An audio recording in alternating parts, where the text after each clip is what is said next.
이렇게 귀한 자리에 어 너무나 귀하신 그 목사님, 선교사님들과 함께 이렇게 은혜를 나누면서 새벽 기도를 하게 돼서 저도 너무나 영광이고, 또 이런 귀한 자리에 초대해 주셔서 감사합니다.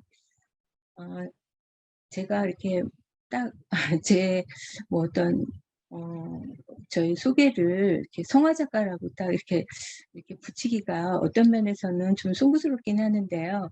저는 그냥 화단에서 동양 화가로 활동을 하고 있는데, 제 작품의 주제가 항상 기독교 복음을 이렇게 그림으로 표현하고, 또 인제 성경 말씀을 제가 인제 그 구체적인 시각적인 언어로 이렇게 풀어내는 그런 걸 하다 보니까 어 그 성화 작가라는 그런 어 타이틀이 좀 이렇게 어느새 붙여진 느낌이 들더라고요. 근데 인제 제가 처음부터 뭐 이렇게 성화를 그린 거는 아니고, 제가 처음 그림을 하게 된 거는 원래 제가 뭐 미대를 가고 싶어서 이렇게 미술 공부를 원래 처음부터 한 것도 아니고, 워낙 인제 그림을 좋아하고 어떤 취미로 항상 생각을 하고 있고, 또 뭐 특기라면 항상 미술이었기 때문에 그걸 뭐 제가 꼭 '미대를 가서 화가가 돼야 되겠다.' 그런 생각은 한 적은 없었어요. 근데 인제 중학교 때 그 이대 동양학과 교생이 와 가지고 어 교생실에서 방과 후에 이렇게 사군자를 가르쳐 준다고, 그래서 인제 그때는 사군자가 뭔지도 모르고 이렇게 미술이려니 하면서 인제 그림을 그때 인제 배우게 됐어요. 근데 그걸 하는 과정 속에서 미술 선생님이 자꾸 저보고 계속 이 동양화를 하라고 그러시면서 저를 인제 선생님을 계속 연결을 시켜 주시고, 그러다 보니까 또 그 선생님은 제가 고등학교 가서도 꼭 미대를 가야 된다고 그러면서 어떤 선생님의 이끄심을 통해서 인제 제가 미대까지 오게 됐는데, 그거를 지금 보면 이게 어떤 사람의 눈으로 보면 선생님의 이끄심이긴 했지만, 그게 지금까지 제가 이렇게 성화를 그리고 또 그런 성화를 30년 동안 해온 걸 보면 하나님 경륜 가운데서 하나님의 이끄신 그 손길로 지금까지 오게 된 것 같다는 생각이 들어요. 그리고 인제 제가 처음에는 어 저희 가정이 이렇게 기독교적인 가정에서 자란 것도 아니고, 그리고 교회를 이렇게 오랫동안 다닌 그런 상황에서 제가 인제 그림을 한 게 아니라, 신앙이 없는 상황에서 이렇게 그림을 어 대학교까지 그림을 그렸었는데, 어 제가 대학원을 졸업하고 미국에 가면서 거기서는 주얼리 디자인을 하게 됐어요. 근데 그런 과정 속에서 하나님을 만나게 됐고, 하나님을 만나고 나니까 그 제가 보석 디자인을 하고 있다는 그거가, 뭔가 하나님이 주신 달란트가 분명히 있는데 너무 제가 육신의 정욕과 이생의 자랑과 그런 안목의 정욕을 쫓아서 하나님 주신 달란트를 사용하고 있다는 그런 생각이 너무 많이 들었어요. 그리고 그런 생각이 더 더 크게 더욱 많이 이렇게 들게 된 거는, 제가 한국에 잠깐 나왔다가 기도회를 하면서 기도회 가운데서 성령을 받게 됐거든요. 근데 성령 체험을 하고 나니까 마음이 이렇게 변하더라고요. 그리고 제 어떤 세계관이 달라지고, 그러다 보니까 저는 그림을 그려야 되고, 이 그림을 제가 다시 붓을 들어서 한다면 정말 하나님의 말씀과 그 복음을 증거하는 그림을 그려야겠다 생각을 하고, 그리고서는 이제 보석 디자인하던 거를 이제 끊었어요. 그리고서는 한국에 와 가지고 그때부터 인제 본격적인 그런 기독교 미술을 하게 된 게 1990 년이었거든요. 그래서 지금까지 지속적으로 해 오고 있는데, 이제 30여 년 가까이 인제 세월이 벌써 흘렀고, 그러다 보니까 점차 인제 제가 처음에 했던 그림하고 인제 점차적으로 쪼끔 그림 세계가 달라지긴 했지만, 항상 제 주제는 성경 말씀에 근거를 했고, 그리고 기본적인 그 하나님의 그런 복음의 메시지에서 벗어나진 않았거든요. 그러다 보니까 어떤 제 그림의 주제가 되는 거거나 어떤 그 영감을 받을 때는 성경 말씀뿐이 아니라 이렇게 목사님 설교를 듣다가 그런 성경 구절과 또 그 말씀을 풀어내는 어떤 제목 같은 데서도 그런 그림의 영감이 떠올라서 그림을 인제 그리게 되고 그랬어요. 그리고 인제 제가 꿈에서 예수님을 3 번을 봤는데 그 예수님을 봤던 그 얼굴 모습이 처음에는 어 얼굴은 안 보이고 그 형상이 전체적으로 막 너무나 그 사랑의 하나님을 봤었거든요. 얼굴은 잘 모르고 이렇게 막 세마포 그 올이 이렇게 풀린 게 발목까지 찰랑찰랑하고 막 그렇게 세밀한 부분을 보면서도 얼굴은 못 봤거든요. 근데 보는 순간에 너무나 진짜 이 세상에서 그렇게 착한 사람을 처음 봤어요. 그래서 정말 꿈속에서도 저렇게 착하고 인자하고 자비롭고 이 모든 것을 합해도 그 예수님의 그 성품과 그 모습을 표현할 말이 없어요. 한마디로 말한다면 사랑이란 말밖에 할 수가 없을 정도로 그 사랑 그 자체에 예수님을 봤었는데, 두 번째 봤을 때는 정말 그 목소리에서 저는 굉장히 그 하나님의 그 공의로움과 그 죄를 정말 눈꽃만큼의 어떤 죄도 용납할 수 없는 그런 그 공명정대한 그런 어미하신 그 예수님의 그 얼굴을 너무나 정확하게 봤거든요. 그래서 그 모습을 제가 스케치를 하다가 이거를 꼭 그려야겠다고 항상 마음을 먹어도 그거를 그려내는 거가 너무 두렵고 떨려 가지고 나중에는 인제 제가 판화를 하면서 어 예수님의 그 얼굴을 이렇게 살짝 이렇게 표현을 한 그런 것들도 있거든요. 그리고 인제 또 예수님의 얼굴을 그린 부분이 또 하나님께서 우리에게 주신 그 구원의 그 선물, 근데 그건 하나님의 예수님의 그 고통을 통해서 나오고 또 그 고통을 감내하면서도 그 사랑에서 그거를 모든 것을 어 그 다 담아내면서 우리를 사랑하는 그 얼굴 표정으로 제가 상처받은 치유자라는 그런 예수님의 얼굴을 한 것도 있고 그래요. 그래서 인제 어 제가 이 그림을 그리다 보면 꿈속에서 제가 본 어떤 메시지 같은 것도 있고 그래서 제가 일단 시간이 많지가 않아서 그림을 일단 보여 드리면서 어 그동안은 이런 새벽 기도에서 설교 말씀을 하시는 그런 목사님의 그런 말씀을 통해서 설교를 이제 듣곤 하지만 저는 그림으로 설교라고 할 건 없지만 하나님의 말씀을 같이 나누고 싶어서 일단 제 그림을 보여 드리면서 이렇게 말씀을 전해 드리겠습니다. 그래서 제가 이 어 성경 말씀을 스가랴 4장 6 절과 또 그 이 설교 제목으로 오직 여호와의 영으로라고 이렇게 말씀을 드린 거는, 제가 첫 번째 작품이 스가랴 4장 6 절을 그린 순금 등잔대와 두 감람나무라는 작품이 있어서 그것을 가지고 먼저 시작을 하려고 하고, 또 여호와의 영이 정말 그 어떤 우리에게 주시는 그 성령의 도우심으로 또 제가 작업을 할 때도 그런 미술이라는 통로를 통해서 예수 그리스도가 우리의 주 되심을 고백하는 그런 어떤 문화 선교의 사명을 저 나름대로 갖고 있다고 생각을 해서 그런 주제의 말씀으로 지금 시작을 하려고 합니다.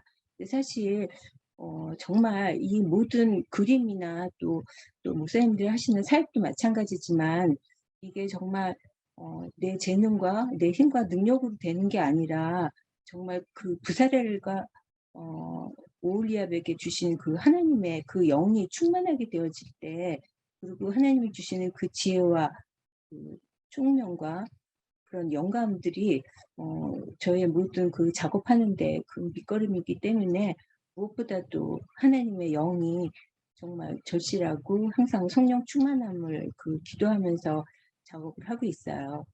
그래서 사실 제가 인제 작품을 하다 보면 이게 인제 어떤 그 기독교 미술이라는 어떤 틀 안에서만 하는 게 아니라 저는 그냥 한국 화단에서 활동하는 작가로 인제 활동을 하기 때문에 어떤 면에서는 어떤 기독교 미술이라는 그 종교색이 굉장히 강하면은 이렇게 좀 거부하고 터부시하는 그런 것들이 좀 있거든요. 그리고 좀 이렇게 좀 폄하하면서 이렇게 보는 게 있는데, 어 제가 지속적으로 이 작업을 하다 보니까 그 안 믿는 분들도 이렇게 성경 말씀을 몰라도 제 그림을 통해서 어떤 공감이나 어떤 그 울림 같은 거를 느끼시는 것 같아요.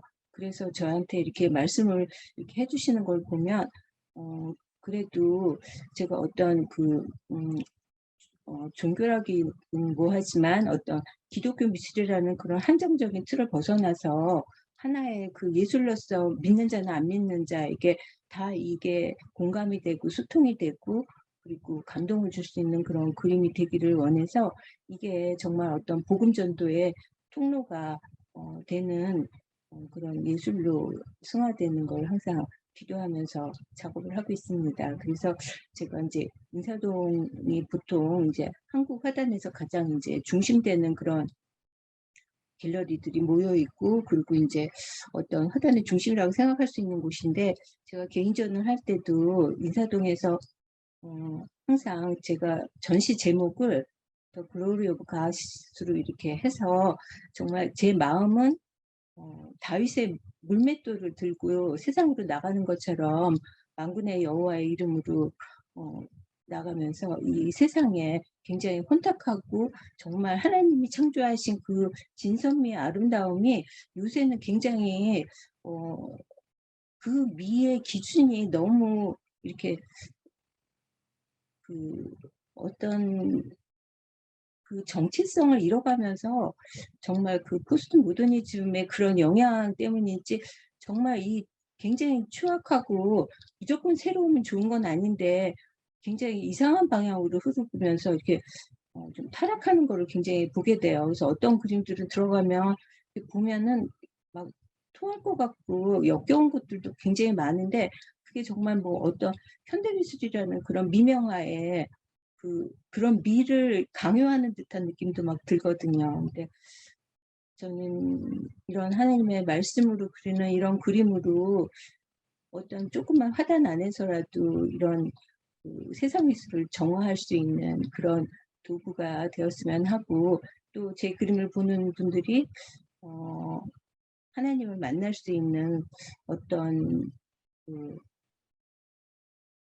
그런 기회나 어떤 은혜의 자리가 되기를 바라면서 그런 기도하는 마음으로 이렇게 작업을 하고 있습니다. 그래서 제가 그린 작품들을 보여드리면서 그 작품 내용 같은 거나 아니면 거기에 인제 연결돼서 제가 인제 느낀 거나 인제 간증 같은 것들을 쪼끔 말씀을 드릴게요. 이 작품이 스가랴 4장 6절 말씀을 그린 순금 등잔대와 두 감람나무예요. 그래서 스가랴 4장의 환상을 그린 건데 스가랴 4장의 제목이 그게 인제 순금 등잔대와 두 감람나무더라고요. 그래서 여기는 그 아랫부분에 보면은 순금 등잔대가 있는데, 이게 인제 이스라엘에서는 그 예수님을 상징하는 메노라라고도 하거든요.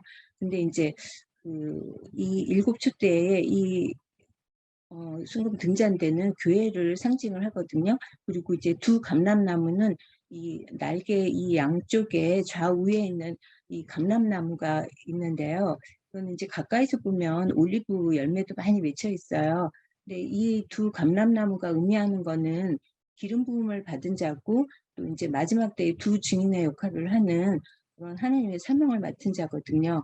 근데 인제 이 두 감람나무에서 나오는 감람류가 양쪽에 두 대롱을 통해서 이 대접에 모여 가지고 그 일곱 개 관을 통해 가지고 그 순금 등잔대에 일곱 그 촛불을 다 밝히는 거거든요. 그래서 이거가 이 감람류는 인제 성령을 뜻하면서 그 하나님의 권능과 능력을 공급을 받아서 어 이런 하나님의 사역을 하면서 세상에 빛된 존재가 돼야 된다는 그런 의미를 담은 거예요. 근데 인제 여기서 보면은 순금 등잔대 바로 위에 어떤 그 성령의 모습으로 그 성령의 불꽃 같은 게 가운데에 있고, 그 위로는 그 천상을 향해서 나가는 하나님 나라를 향한 그 길이 좀 보이고요.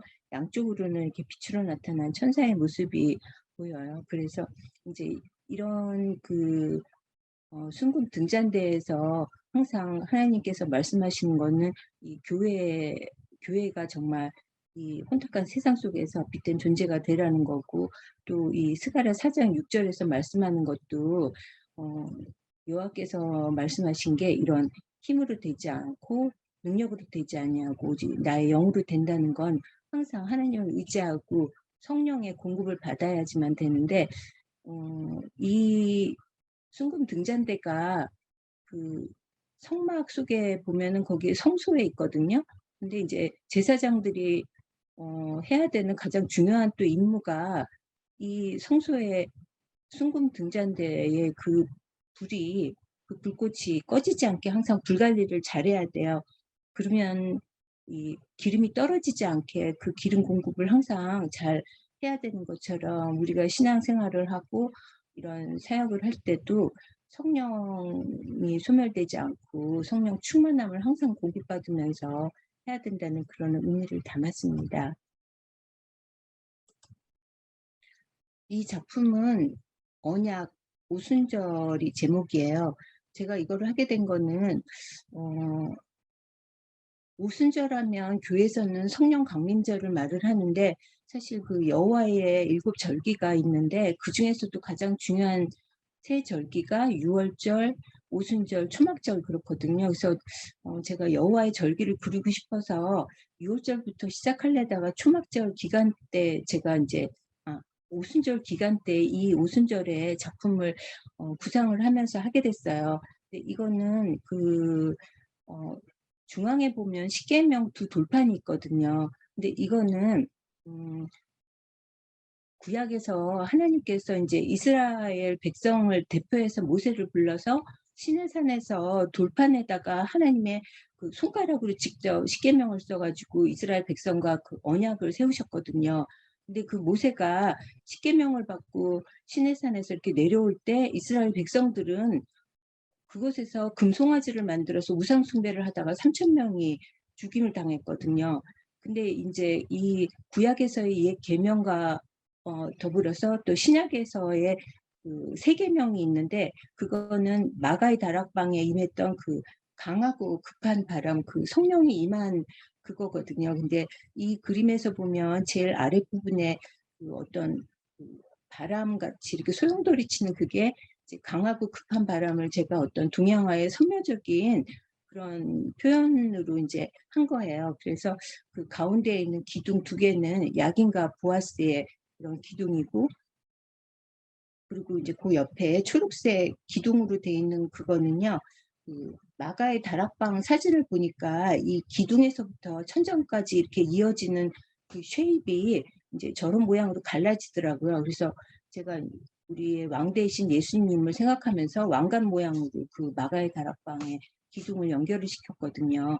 그리고 인제 그 시내산을 감싸고 있는 그 반지는 결혼 반지를 뜻해요. 이 결혼 반지라는 거는 그 우리가 예수님의 신부이기도 하지만 시내산에서 하나님께서 이스라엘 백성과 맺은 그 정혼의 그 언약의 그 반지거든요. 그래서 그 결혼 반지의 가운데 그 꽃은 예수님을 상징하는 샤론의 꽃 백합화로 이렇게 장식을 했어요. 그래서 인제 어 구약에서는 정말 우상 숭배를 하다가 3천 명이 죽임을 당했는데, 신약 때는 오순절에 곧 성령이 임하시면서 그때 3천 명이 회개하고 주께로 돌아오는 그런 역사가 있었어요. 그래서 그런 신구약의 대비를 여기 한 그림 안에 다 넣었고요. 그리고 저 위에는 하늘의 언약궤가 있고 이제 나중에 그 새 예루살렘이 내려오는 그런 거를 생각하면서 이 한 화면에 다 담았습니다. 음. 이거는 제목이 영생의 빛 언약궤고요. 이 언약궤는 법궤라고도 하고 증거궤라고 하는데, 제가 이 언약궤를 그리게 된 거는 어 어떻게 하면 하나님의 임재를 더 구체적으로 이거를 좀 어떻게 이걸 표현을 할까? 하나님의 그 강력한 임재가 항상 내 안에 있고, 또 이 그림을 보는 모든 분들에게도 그런 임재가 느껴지는 그런 그림을 그리고 싶어서 제가 어떤 제 마음속에 지성소와 같은 그런 걸 생각을 하면서 이 그림을 그리게 됐는데요. 아랫부분에 보면 이렇게 거칠고 험한 그런 바위 덩어리 막 이런 게 있고 가시덤불이 있는데, 이제 이런 거는 우리가 살고 있는 광야 같은 세상을 의미하거든요. 근데 그 속에서도 제 마음속에는 항상 하나님의 임재 가운데 제가 들어가기를 원하고 하나님과 함께하기를 원하는 그런 마음에서 언약궤를 이렇게 어 제가 두었는데, 그 언약궤가 둔 자리는 어떤 특정한 공간이 아니고요. 어 위에서 내려다본 풍경으로 제가 그린 거거든요. 그리고 그게 이제 어떤 면에서 보면 이렇게 놓여 있는 듯하기도 하게 그렸어요. 근데 저기 보면 위에서 이렇게 공중에서 내려다본 어떤 산맥 같이 산의 모습이에요. 근데 저는 성경 말씀에 사실 그런 게 있는 줄 몰랐는데, 어떤 목사님께서 저보고 이거는 요한계시록 11장 19절을 그렸다고 그러는 거예요. 그러면서 그게 "이에 하늘에 있는 하나님의 성전이 열리니 성전 안에 하나님의 언약궤가 보이며 또 번개와 음성들과 우레와 지진과 큰 우박이 있더라." 이게 인제 요한계시록 11장 19절의 말씀인데, 저도 이게 깜짝 놀란 게, 저는 이 언약궤를 갖다가 공중에 띄워서 위에서 내려다본 풍경으로 인제 이렇게 띄워 놓은 거고, 저 위에 보면 우주가 있어요. 우주에서 이렇게 은하수가 소용돌이치는 게 있고, 그런 거가 어떻게 제가 그걸 그렸는지, 이런 막 번개와 우레와 지진 이런 거가 있다는 그런 부분들이. 그리고 인제 바로 위에 성령의 이렇게 불꽃이 있는데, 바로 밑에 보면 번개 치는 게 있거든요. 그 언약궤 바로 윗부분에 좀 흐려 가지고 잘 보이진 않는데, 하여튼 그게 저도 좀 너무 신기했었어요. 그리고 인제 이런 공간 안에서도 쪼끔 약간 4차원적이긴 하지만, 이 하나님의 임재가 정말 속죄소에서 정말 우리의 모든 어 허물들을 예수님께서 다 덮어 주시면서 구원해 주시는 가장 중요한 속죄소가 증거궤 위에 있거든요. 그래서 출애굽기 25장 22절에 보면, "거기서 내가 너와 만나고 속죄소 위 곧 증거궤 위에 있는 두 그룹 사이에서 내가 이스라엘 자손을 위하여 내가 명할 모든 일을 내게 이르리라." 그런 말씀이 있는데, 저 속죄소가 어 정말 예수님 그 자체를 의미를 하면서 그 속 안에 어 언약궤 안에 있는 세 가지가 있거든요. 그 세 가지도 정말 다 예수님을 상징하는 것들이에요. 다 아시겠지만 모세의 십계명 두 돌판과 아론의 쌍난 지팡이, 만나 항아리, 이 세 가지가 들어 있는데, 저는 그거를 인제 말해 주고 싶어서 이렇게 거기 살짝 이렇게 그걸 드러나게 그렸거든요. 그래서 여기서 보면 이 법계 십계명 두 돌파는 정말 말씀 자체이신 예수님을 상징을 하고, 그리고 이 만나 항아리는 생명이시고 부활이시 하늘의 참 양식이면서 정말 하늘에서 내려오신 떡이신 생명의 떡인 예수님을 상징을 하는데, 아론의 쌍난 지팡이는 마른 지팡이 가지에서 정말 싹이 나고 꽃이 피고 열매가 맺는 그런 부활, 생명을 의미를 해요. 그래서 이 예수님을 모신 하나님의 임재를 항상 생각을 하면서 누구나가 이런 하나님의 존재와 그런 거를 항상 이렇게 어 생각하면서 다가갔으면 하면서 이거를 기도하면서 그리는데요. 제가 이렇게 굉장히 특별한 체험을 한 게 뭐냐 하면, 항상 제가 그림을 그릴 때는 항상 빈 화판에 손을 얹고 먼저 이렇게 기도하면서 그리는데, 이 그림은 그리면서 한 달 넘게 이 제작 기간이 있는 내내 계속 눈물이 계속 나는 거예요. 그리고 한 가지 기도만 계속 나와요. 이 그림 안에 이 하나님의 임재가 가득 담겨서 이 그림에 어디 걸리든 그 자리가 성전이 되고 하나님의 임재로 가득 차게 해 달라는 그런 기도가 간절하게 나오면서 계속 눈물이 계속 줄줄줄 떨어지는 거예요. 너무 막, 근데 눈물이 아니라 이 콧물이 계속 나 가지고 정말 막 계속 이렇게 막 거의 막 크리넥스를 감당을 못해 가지고 화장지를 놓고서는 막 정말 콧물을 닦아가면서 그렸거든요. 근데 제가 저번에 갤러리에서 전시를 하는데 어떤 분이 오셔가지고 갑자기 갤러리 안에 들어오시자마자 이러는 거예요.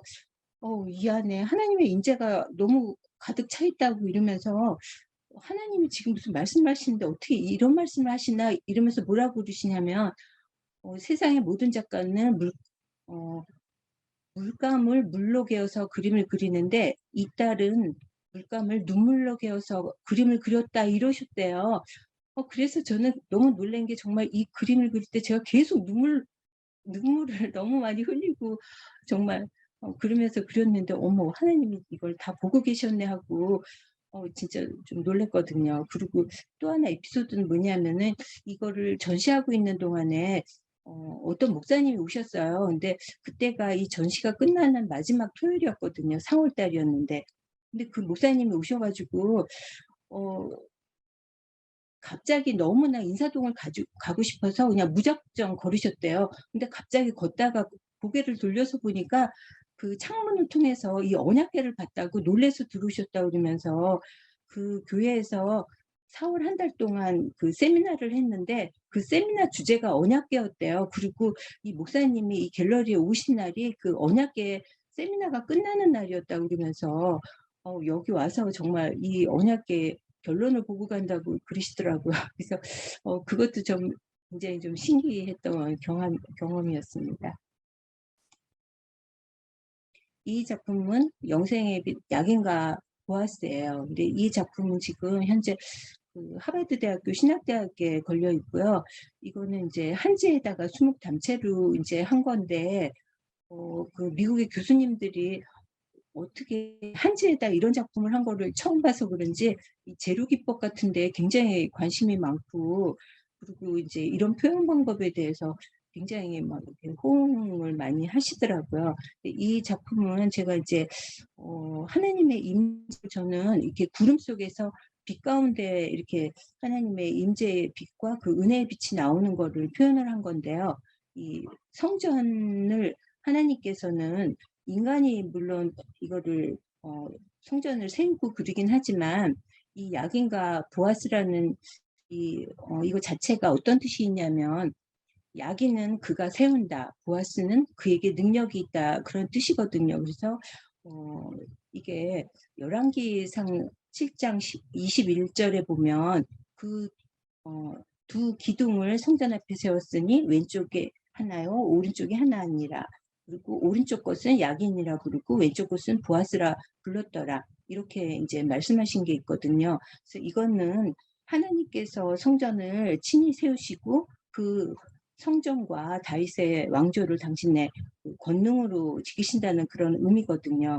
그래서 저는 이 작품을 하나님이 세우신 이런 성전 안으로 하나님의 은혜의 빛이 정말 하늘문이 열리면서 성전 안으로 이렇게 깊이 들어오는 그런 모습을 어떤 점증적인 효과로 그런 모습으로 표현을 한 작품입니다. 이 제목은 구원의 산성이고요.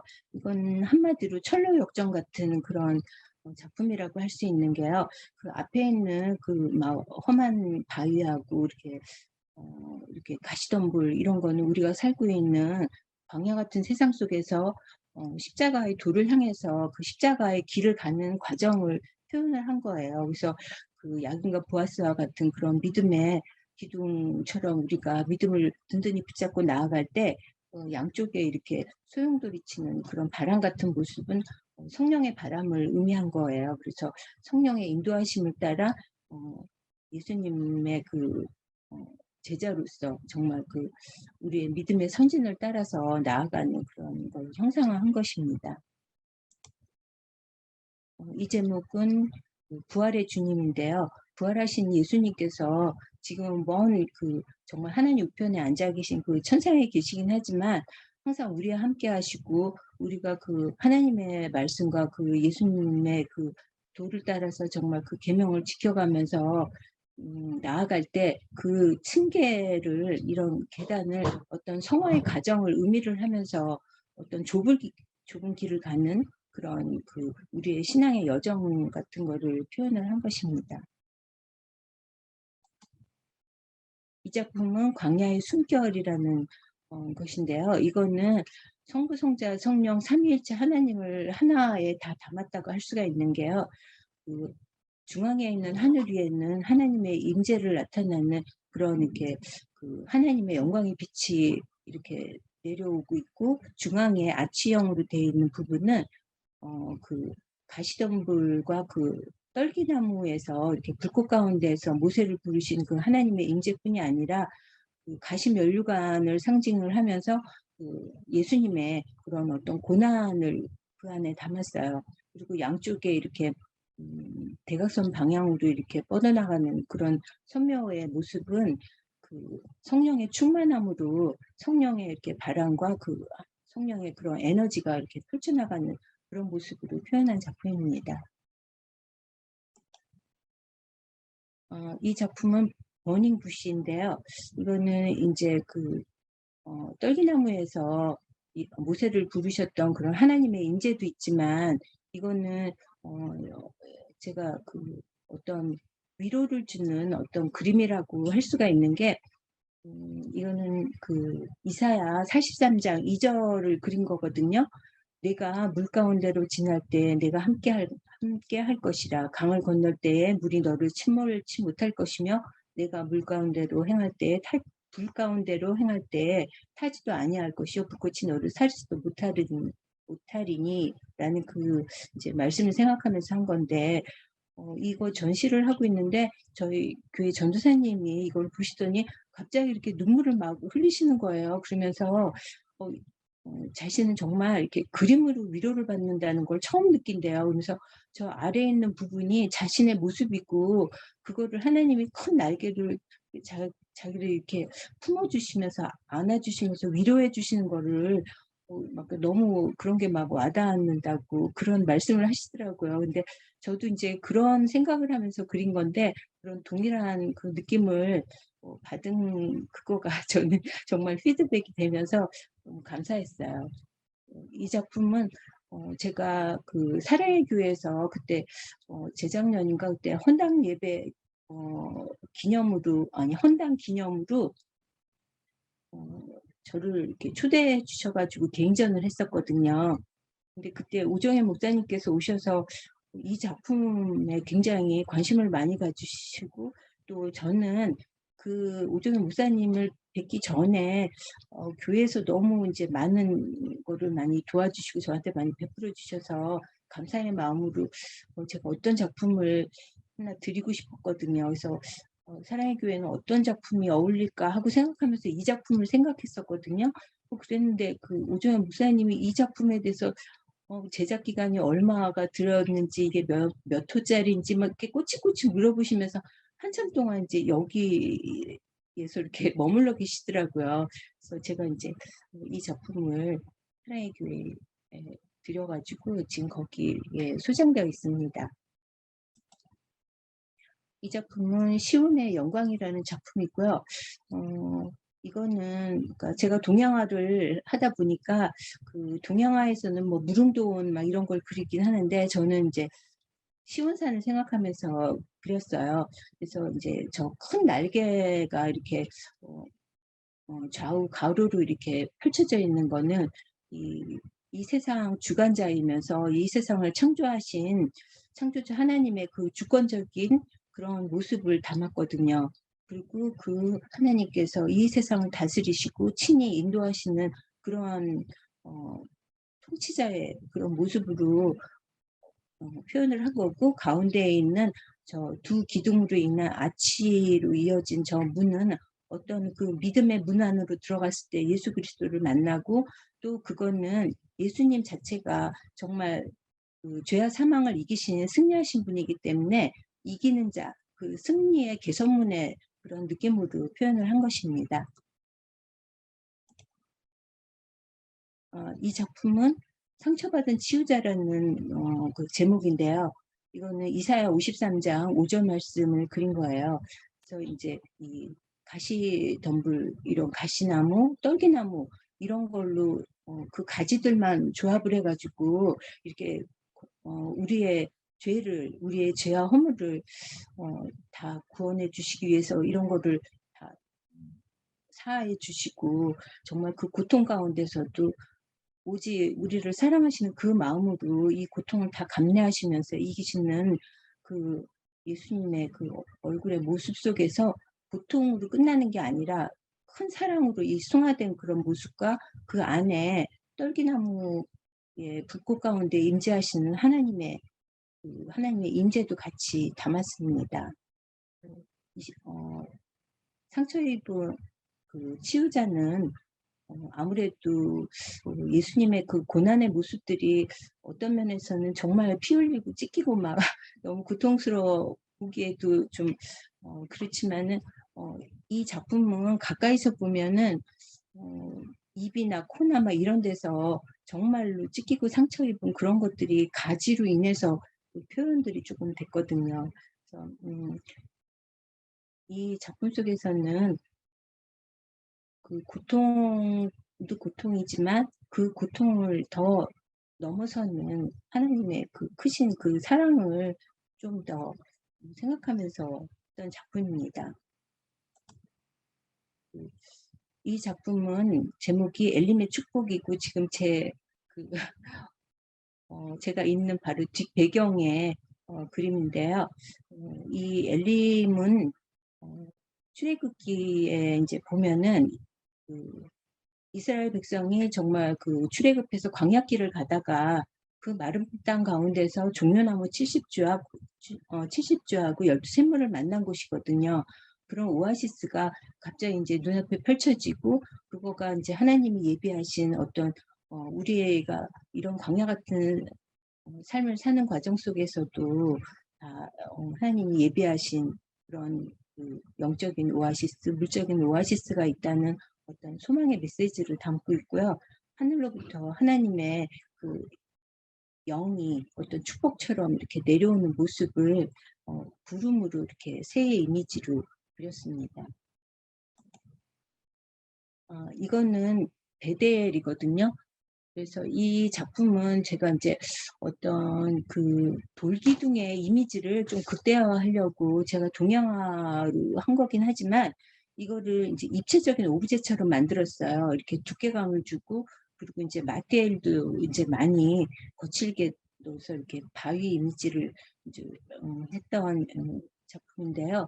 이 작품은 이제 야곱의 사닥다리가 이제 이게 하늘 끝까지 닿아 있는데 그 이제 베델에서 정말 돌베개를 베고 자다가 하늘로서 이렇게 그 천사가 오르락내리락 하면서 사닥다리에 어떤 이미지를 거기다 두고 이제 그 천사의 날개로 그런 천사의 이미지를 어떤 상징적으로 담았거든요. 그리고 잠에서 깨어나가지고 여기가 하나님의 집이요 하늘의 문이로다 하면서 자기가 잤던 그 돌베개를 기둥으로 세우고 거기다 이제 기름을 붓고 하나님께 예배드린 그런 베델의 이미지를 저는 이제 그 하늘의 문처럼 이렇게 문을 그리고 문을 거기다 두고 위에 거기 종을 달았거든요. 근데 그 종을 단 거는 구원의 종소리처럼 이 땅에서 한 영혼이 구원을 얻을 때마다 천국에서 종을 친다는 그런 거가 있어가지고 제가 이제 구원의 종소리처럼 저거를 달았는데 제가 저런 종을 꿈에서 봤었거든요. 제가 이제 교회 다니기도 전에 어떤 큰 많은 무리들이 모인 곳에서 하늘에서 갑자기 종이 이렇게 내려오는 거예요. 근데 그 종이 딱 저렇게 생겼거든요. 근데 그 종이 이렇게 내려오다가 머리 위에 있었는데 사람들이 다 그 종을 쳐다만 보고 있어요. 그래서 저도 쳐다보고 있었는데 갑자기 제 뒤에서 어떤 사람이 저를 들어올려 가지고 그 종을 치게 만들더라고요. 그래서 제가 그 종을 막 쳤거든요. 그리고서는 꿈에서 깨고서는 제가 어떤 종을 칠 어떤 무슨 역할이 있나 그런 생각을 한 적이 있어요. 그래서 제가 이제 그런 어떤 구원의 종소리로 그런 거를 이제 담아서 했던 작품입니다. 그리고 이것도 이제 오브제식으로 좀 입체감 나게 만든 건데요. 이 작품 제목은 흔들리지 않는 영원한 나라입니다. 제가 이거를 한 거는 어떤 천국의 이미지를 생각하면서 한 건데 저 아래에 큰 바위덩어리는 우리의 구원의 반석이신 예수님을 상징을 하거든요. 그래서 그 구원의 반석 위에 하나님의 그 교회를 세우신다고 한 것처럼 정말 예수님이 그 베드로에게 너는 나를 누구라 하느냐 그랬을 때 주는 그리스도시요 살아계신 하나님의 아들이라고 하니까 그 베드로 너에게 이제 천국 열쇠를 주면서 이렇게 하나님의 큰 사역을 할 수 있게 이제 해주시는 것처럼 우리가 어떤 사역을 하는 것뿐이 아니라 우리의 결국에 종착점은 천국이고 하나님 나라에 들어가는 거기 때문에 하나님께서 우리에게 예수님을 보내주시고 그 예수님의 공로로 인해서 우리가 천국을 가게 되는데 그 구원의 반석이신 예수님 위에 하나님의 나라를 바라본 그 모습이거든요. 그래서 그 안으로 보면 에덴 동산 같은 그런 동산 같은 게 보이고 중앙에 생명나무가 있고 그 아래 어린 양 예수 그리스도가 앉아 계시거든요. 그 보좌로부터 생명수 샘물 내주기가 이렇게 흘러서 그게 이제 생수의 강이 넘쳐 흐르는 거를 표현을 한 것입니다. 그리고 이 작품은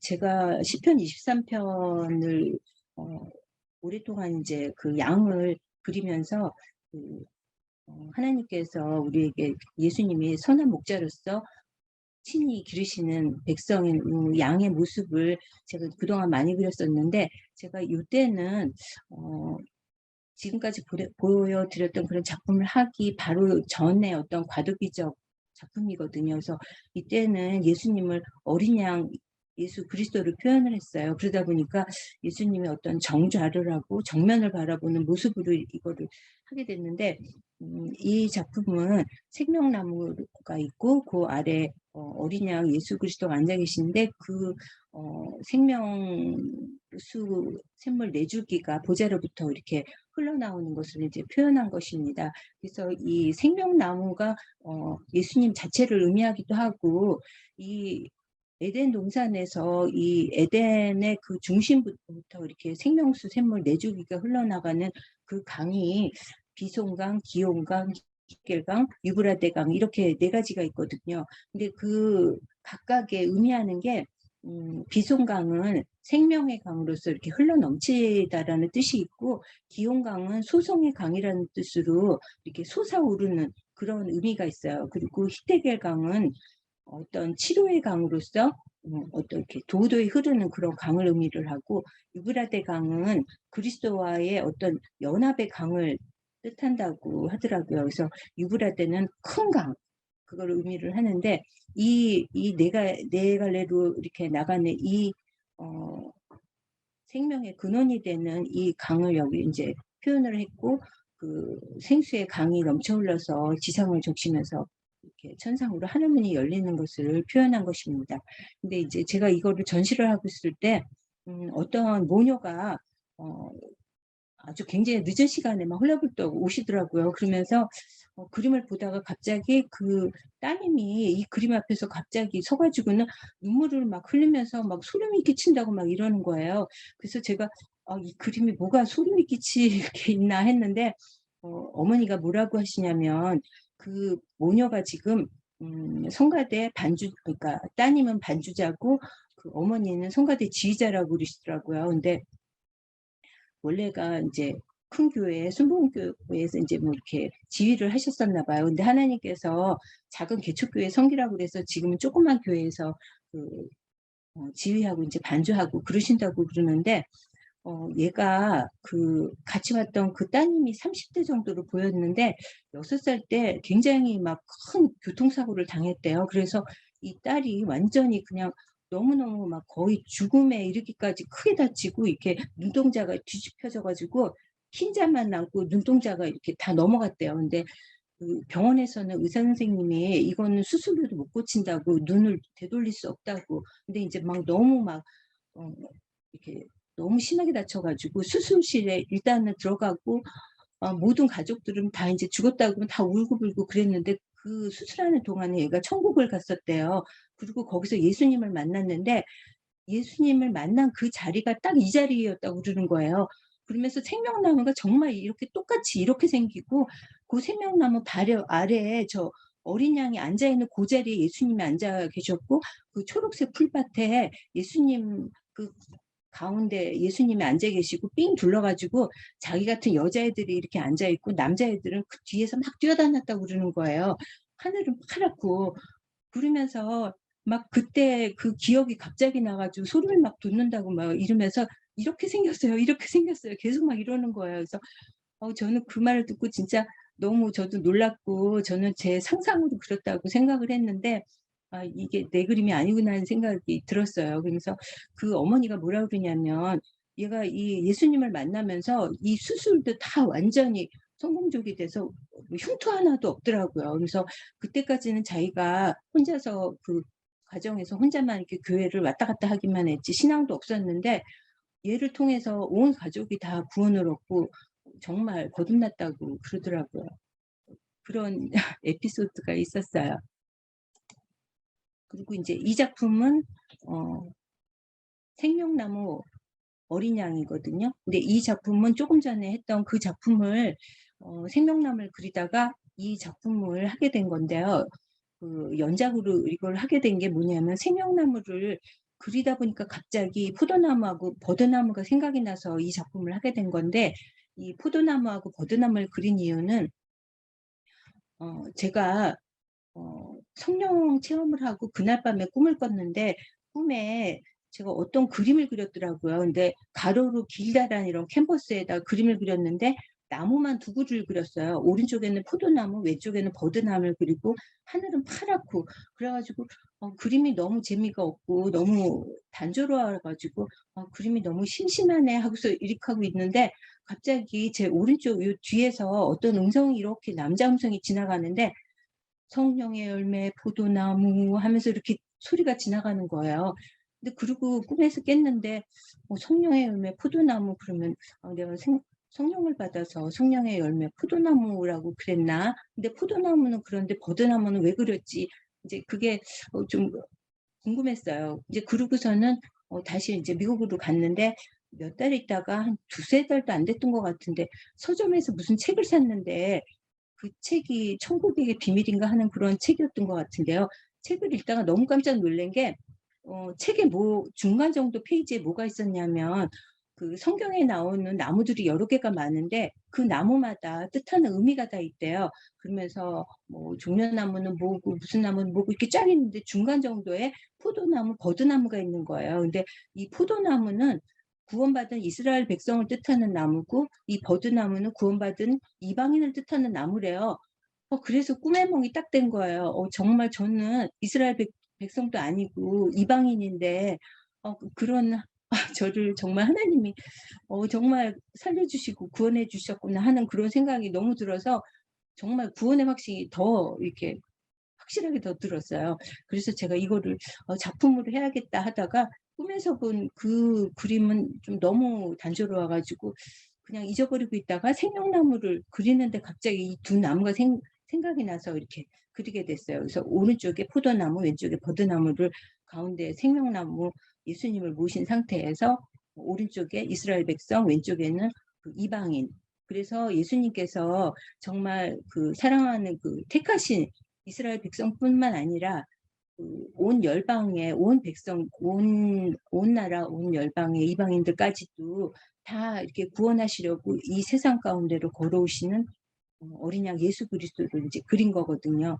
그래서 제가 이거를 작품 설명을 이렇게 하고 있는데 어떤 분이 저보고 이러는 거예요. 어머, 원유맨을 그렸네요. 그래가지고 저는 원유맨이 뭔지도 모르고 정말 한 세 사람을 그렸다고 그러면서, 이제 그런 계기로 해서 제가 어떤 이스라엘 선교에 대한 것도 이제 조금 이렇게 배우고 알게 돼가지고 원유맨의 어떤 이 마지막 때 진짜 그 이스라엘 백성과 이방인이 이스라엘 백성이 정말 마지막 때 그 자기네들이 찌른 그 예수님을 인정하고 정말 예수님을 믿고 주께로 돌아와서 정말로 바루카바 벳셈 아도나이 그러면서 주님을 맞이하면서 이방인과 더불어 하나가 되어서 마라나타 예수님 오시기를 기다리는 그런 소망을 이제 담고 있는 그림이 되었어요. 이때는 그런 그림을 그런 거를 잘 모르고 그렸는데, 그래서 이제 이런 작품을 했었고요. 그리고 이제 여기서부터는 이제 제가 시편 23편으로 목자의 뜰이라는 그런 이제 제목으로 완전히 이거는 이제 그 동양화의 전통 담채로만 화선지에다가 이렇게 한 작품들이에요. 그래서 이거는 믿는 자나 안 믿는 자나 다 너무 편안하고 굉장히 이렇게 그 포근하면서 따뜻하고 평화롭다는 그런 거로 많은 사람들이 이렇게 좋아들 하시더라고요. 그러다 보니까 이제 그 양 그림들을 이제 많이 이렇게 그리기 시작했어요. 그래서 이런 것도 보면 여호와는 나의 목자시 내게 부족함이 없다고 이제 그러는데, 이 양의 특징이 부족함이 없다는 거는 정말 배부른 상태일 때만, 이렇게 보통 보면 양들이 계속 풀을 뜯는데요. 그리고 이렇게 앉아 있을 때는, 그때는 딱 배부를 때만 앉아 있다고 그러더라고요. 그래서 이렇게 배부른 상태, 부족함이 없는 만족한 상태를 이렇게 의미하면서 이렇게 앉아 있는 양들을 그렸는데, 이거는 이제 어미 양에 이렇게 기대고 있는 새끼 양의 모습을 통해서 정말 100% 내가 하나님을 의지할 때 정말 참 평안과 안식을 느낄 수 있는 그런 거를 어린 양에게 미소 짓는 그 얼굴 표정을 통해서 표현을 한 것입니다. 그래서 대부분 보면 이렇게 양들이 미소 짓는 게 많고 앉아 있는 것들이 좀 있어요. 이것도 이제 그 목자들 감람나무, 이거는 이제 가을 풍경으로 네. 어미 양에게 기대서 몸을 부비고 있는 그 새끼 양, 그런 어떤 가족 같은 이런 모습이 그 하나님과의 어떤 친밀함, 그런 하나님의 자녀로서의 삶, 이런 거를 이제 표현을 한 거고요. 이것도 이제 하나님 안에서의 어떤 샬롬의 축복들을 그린 것들이에요. 그래서 이거는 기도의 향이 이렇게 올라가는 그런 거로 어떤 바라봄의 어떤 법칙처럼 어떤 그 소망의 기도를 올리는 그런 모습 그린 거고요. 이거는 이제 감람 동산을 그렸어요. 제가 이스라엘은 못 가봤는데 이스라엘을 가야지 하고 생각을 했을 때가 딱 코로나가 딱 시작이 돼가지고 정말 갈 준비는 다 됐는데 못 가고, 제가 이제 감람나무를 굉장히 오래된 진짜 예수님께서 계실 때에 그때도 있었던 그런 큰 고목의 사진을 본 적이 있어가지고, 그거 갖고서는 제가 이제 수묵 단체로 감람 동산을 그렸어요. 이게 120호 정도 된 큰 그림이거든요. 가로가 거의 2m 가까이 되는 큰 그림이라서 이 작품을 가까이서 보면 엄청 많은 그 올리브 열매들이 있어서 하나님이 주시는 그 평안함 속에서 그 번영과 축복의 모습도 이렇게 느끼게 한 거예요. 이런 작품, 이것도 이제 무궁화는 이게 우리나라 국화이기도 하지만 이스라엘 국화도 무궁화더라고요. 그리고 이게 정말 이스라엘과 한국과 정말 비슷한 것들이 정말 많은 게, 이 꼬레아가 이게 히브리어로 한국이 꼬레아인데, 꼬레가 이 부르다라는 뜻이거든요. 아는 이게 하나님이고, 하나님을 부르는 자가 이 대한민국이에요. 그래서 그런 느낌도 그렇지만 샤론의 꽃이 로즈 오브 샤론이에요. 그래서 그것도 이 무궁화가 예수님을 상징하는 샤론의 꽃이고, 그래서 이제 그래서 무궁화를 그려봤고, 그 전에는 이제 내 영혼의 피난처라 그래서 이런 작품도 했고요. 이것도 이제 어떤 성령의 바람이 보이지는 않지만 하나님의 임재와 그런 하나님의 어떤 성령의 바람, 그 하나님의 그 에너지를 이렇게 자연 속에서 이렇게 느끼면서 이렇게 그린 거예요. 이건 목판화로 했던 거고, 이거는 이제 제가 동판화로 꿈에서 본 예수님을 구름으로 이렇게 가려서 했던 건데요. 이거는 모르는 분들은 몰라요. 근데 이제 여기 눈동자만 찾으면 금방 예수님 얼굴이 나타나요. 그리고 이것도 동판화인데, 이건 귀로라는 작품으로 구름 속에서 예수님이 본향을 향해 나아가는 우리들을 맞아주는 그런 모습으로 예수님을 구름으로 표현을 한 것입니다. 이것도 동판화고요. 이거는 이제 요한복음 15장 5절 말씀을 포도나무 가지로 예수님의 옆 얼굴 그 형상을 만들어서 그 안에 성령의 비둘기가 있는 그런 모습으로 수묵단체로 했는데, 이런 거는 1990년대 완전 초창기 때 거예요. 이것도 이제 요한복음 15장 5절 말씀을 조금 더 간략하게 조금 더 현대적으로 하는 작품이고요. 이제 이거가 제가 기독교 미술을 이제 처음 해야지 하면서 1990년도에 드라이 포인트를 처음 했던 영생의 빛 시리즈가 지금은 30년 돼서 다시 이런 느낌으로 돌아왔거든요. 이게 완전 1990년 3월 달에 시작한 첫 작품 영생의 빛이에요. 이건 그 드라이 포인트로 6개의 색깔을 계속 이렇게 중첩시켜서 한 것입니다. 시간이 너무 많이 간 거 아닌가 모르겠어요. 제가 여기까지가 현재 작업부터 1990년 처음 시작할 때까지의 이제 그 몇 가지 이제 보여드린 작품들입니다. 이상으로 끝내겠습니다.